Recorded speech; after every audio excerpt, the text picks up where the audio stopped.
ارشد ندیم کا تعلق میاں چنوں کے گاؤں 115 ایل سے ہے۔ والد محمد اشرف راج مستری ہے۔ یہ لوگوں کے گھروں میں اینٹیں لگاتا ہے۔ ارشد کے 7 بہن بھائی ہیں۔ ان کا قد اور ہڈیاں شروع سے ہی بڑی تھیں۔ سپورٹس کا جنون تھا اور اس جنون کی وجہ سے اس نے والد سے ٹھیک ٹھاک مار کھائی تھی۔ یہ ہر قسم کی سپورٹس کرتا تھا، کرکٹ بھی کھیلتا تھا، دوڑ بھی لگاتا تھا، گولا بھی پھینکتا تھا اور لانگ جمپ بھی لگاتا تھا۔ ایک دن ڈسٹرکٹ خانے وال کے سپورٹس کوچ رشید ساکی کی نظر اس پر پڑی۔ اس نے دیکھا کہ نوجوان کے بازو لمبے اور مضبوط ہیں اور اس میں جنون بھی ہے۔ رشید ساکی کو یہ اچھا لگا اور اس نے اس کے سر پر ہاتھ رکھ دیا۔ ساکی ارشد ندیم کا پہلا سہارا تھا۔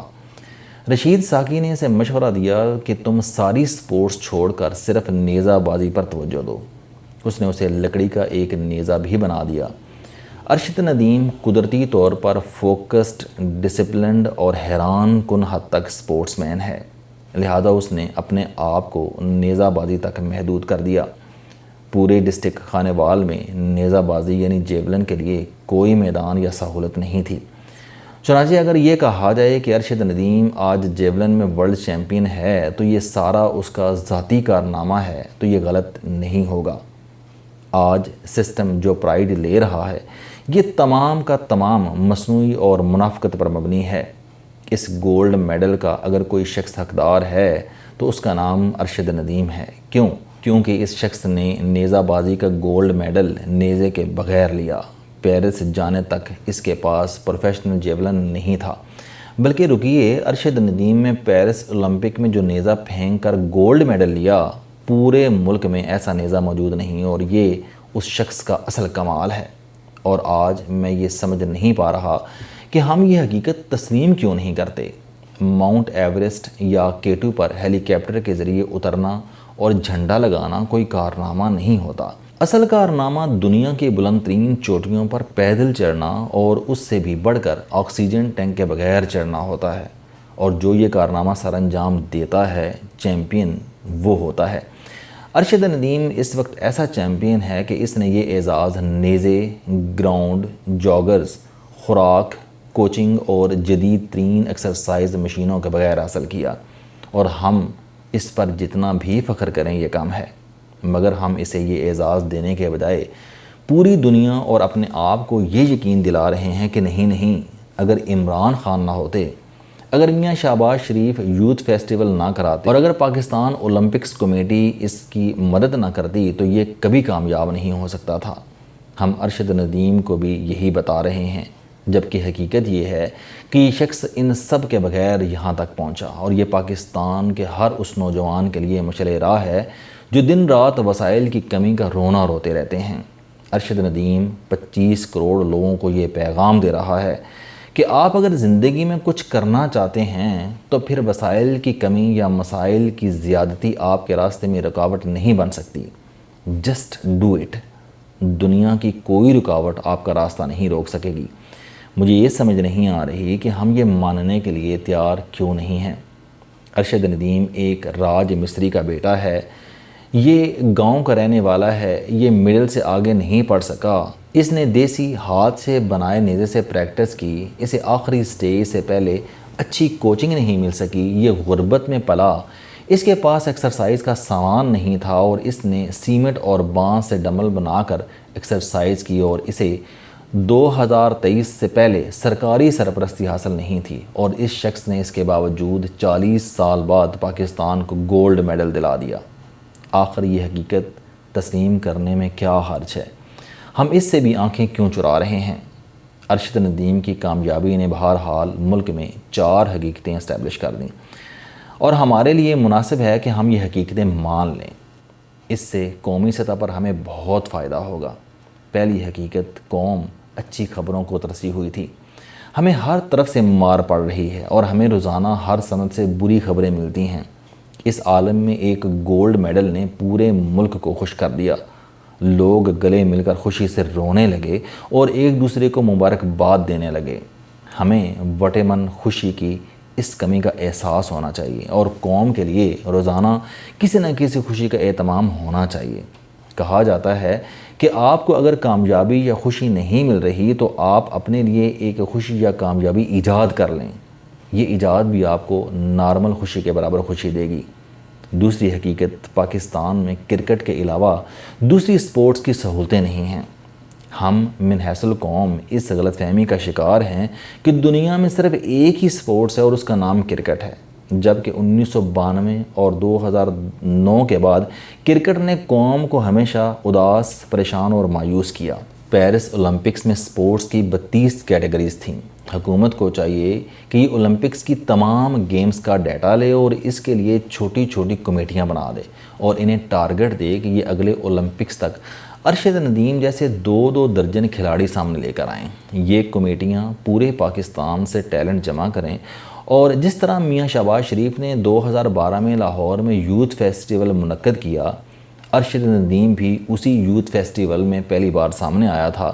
اس جیسے یوتھ یا سپورٹس فیسٹیول تمام صوبوں میں کیے جائیں اور وہاں پوزیشن حاصل کرنے والوں کو اسلام آباد لا کر فیڈرل فیسٹیول میں کیا جائے اور اس میں جو کھلاڑی سامنے آئیں ان کی انٹرنیشنل لیول کی کوچنگ کرائی جائے۔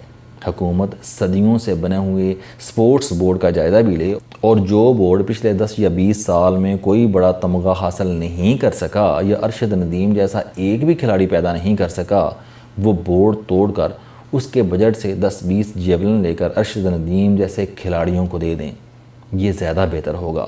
تیسری حقیقت، ہمارا ملک بری طرح کریڈٹ لینے کی بیماری میں مبتلا ہے۔ ارشد ندیم میں جوں ہی نیزہ پھینکا، پورا ملک اس کامیابی کے کریڈٹ کے لیے دوڑ پڑا۔ میاں چنوں میں اگر کسی شخص نے اس کھلاڑی کو کبھی 1 کلو دودھ بھی بیچا تھا تو اس نے بھی دعویٰ کر دیا کہ یہ میری بھینس کے دودھ کا کمال ہے۔ اگر کسی نے ارشد ندیم کے والد سے اپنے گھر یا دکان میں 10 اینٹیں لگوائیں تو اسے محسوس ہوا کہ یہ اس کی نیک کمائی کا صلہ ہے۔ آپ میاں چنوں کے دودھ والے سے لے کر عمران خان تک سب کو دیکھ لیں، ان سب کو وہ کارنامے یاد آ گئے جن کے نتیجے میں ارشد ندیم جیسے کھلاڑی پیدا ہو گیا۔ سوچنے کی بات یہ ہے کہ اگر یہ تمام لوگ اتنے ہی کاریگر تھے تو ان کا کارنامہ صرف ایک شخص تک محدود کیوں رہا؟ نور دہی والے کی بھینس سے سینکڑوں لوگ مستفید ہوئے تھے، وہ اس دودھ سے اچھے کرکٹرز، ہاکی کے پلیئرز یا ایتھلیٹ کیوں نہیں بن گئے؟ میاں شہباز شریف کے یوتھ فیسٹیول میں 1400 کھلاڑیوں نے حصہ لیا تھا اور عمران خان کے دور کے ایتھلیٹکس فیڈریشن آف پاکستان کے صدر ریٹائرڈ جنرل اکرم ساہی کا دست مبارک سینکڑوں ہزاروں لوگوں کے سر پر رہا تھا، لیکن وہ تمام کھلاڑی اس ہاتھ کی برکت سے محروم کیوں رہے؟ ان سب کو بھی ارشد ندیم بننا چاہیے تھا، وہ کیوں نہیں بن سکے؟ بات سیدھی اور سچی ہے کہ یہ کارنامہ صرف ارشد ندیم کا ہے اور یہ ہار صرف اور صرف اس کے گلے میں پڑنا چاہیے اور اس کریڈٹ کی دوڑ میں لگے تمام لوگوں کو اپنی ہار مان کر ارشد ندیم کی ہمت، جرت اور محنت کو سلام کرنا چاہیے۔ ہمیں یہ مان لینا چاہیے کہ یہ شخص سسٹم سے بڑا ثابت ہوا اور اس نے پیرس کے اسٹیڈیم میں نیزہ پھینکنے سے پہلے اس ملک کے ہزاروں نیزے ننگے پاؤں کراس کیے تھے اور سسٹم کے کسی نیزے کو اپنی ہمت، اپنی جرت اور اپنے حوصلے تک نہیں پہنچنے دیا تھا۔ تاہم ہمیں میاں شہباز شریف کو یہ کریڈٹ ضرور دینا چاہیے کہ انہوں نے 2010 میں پنجاب میں یوتھ فیسٹیول سٹارٹ کیے۔ یہ بہت اچھی ایکٹیویٹی تھی، مگر افسوس یہ بھی بات ازاں بند ہو گئی۔ اگر یہ سلسلہ چلتا رہتا تو ارشد ندیم جیسے 10-20 کھلاڑی اور بھی نکل سکتے تھے۔ وزیر اعلیٰ پنجاب کو چاہیے کہ یہ نہ صرف اسے دوبارہ سٹارٹ کریں بلکہ پنجاب میں ٹیلنٹ ڈسکوری یونٹ بنا دیں۔ یہ یونٹ ویب سائٹ بنائے، ایک ٹول فری نمبر لے اور 24 گھنٹے کھلنے والا دفتر بنائے۔ پورے صوبے سے ٹیلنٹڈ نوجوان اس یونٹ میں خود کو رجسٹر کروائیں، ماہرین ان کا فن دیکھیں اور اس کے بعد ان کے ٹیلنٹ کو پروموٹ کریں۔ اس سے بھی ملک یا صوبے کا ذہن بدل جائے گا۔ ہماری چوتھی حقیقت یہ ہے کہ ہم من حیث القوم سیاپے کی نین بن چکے ہیں۔ ہم خوشی کو خوشی نہیں رہنے دیتے۔ ارشد ندیم کا گولڈ میڈل پوری قوم کے لیے خوشی کا موقع تھا، لیکن ہم نے اس میں بھی ایک دوسرے کی ٹرولنگ شروع کر دی۔ پی ٹی آئی نے نون لیگ کو گالیاں دینا شروع کر دیں اور نون لیگ نے پی ٹی آئی کا سیاپا شروع کر دیا۔ دوسری طرف قوم نے ارشد ندیم کی غربت، اس کے گھر اور گاؤں کی حالت، وابڈا کی ملازمت اور پھر اس ملازمت سے فراغت، نیزے کی کمی اور سیمنٹ کے ڈمبل دکھا کر قوم کو اداس کر دیا۔ ہم نے خوشی کے اس موقع کو بھی سیاپے میں بدل دیا۔ یہ سیاپے کا وقت نہیں تھا، یہ پرائیڈ اور فتح کا مقام تھا اور ہمیں چاہیے تھا کہ ہم فخر سے ایک دوسرے کو بتاتے کہ دیکھیں ارشد ندیم نے سہولتوں کے بغیر کتنا بڑا کارنامہ سر انجام دیا، مگر ہم اس کے پھٹے ہوئے جوتے اور کچے گھر کی دیواریں دکھا دکھا کر سیاپا کرنے لگے۔ ہمیں قوم کا یہ مزاج بھی بدلنا ہوگا، اور ورنہ یہ سیاپا، اداسی اور یہ سوداگری اور ایک دوسرے کی ٹرولنگ ہمارا سارا حوصلہ کھا جائے گی اور ہم زندہ لاشیں بن کر رہ جائیں گے۔ السلام علیکم، آپ سٹوڈنٹ ہیں، کوئی جاب کرتے ہیں، کاروبار کرتے ہیں، یا پھر آپ گھریلو زندگی گزار رہے ہیں۔ اگر آپ اپنی زندگی کو بدلنا چاہتے ہیں تو اس چینل علم دوستی پر آپ زندگی میں کامیابی کے لیے جاوید چوہدری صاحب کے موٹیویشنل، سوشل، سیلف ڈسکوری سے ریلیٹڈ اور صحت سے متعلق بے شمار کالم سن سکتے ہیں۔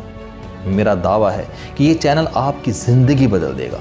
اس چینل کا مقصد اچھی باتیں معاشرے میں پھیلانا ہے، اور اچھی بات کو دوسروں تک پہنچانا صدقہ جاریہ ہے۔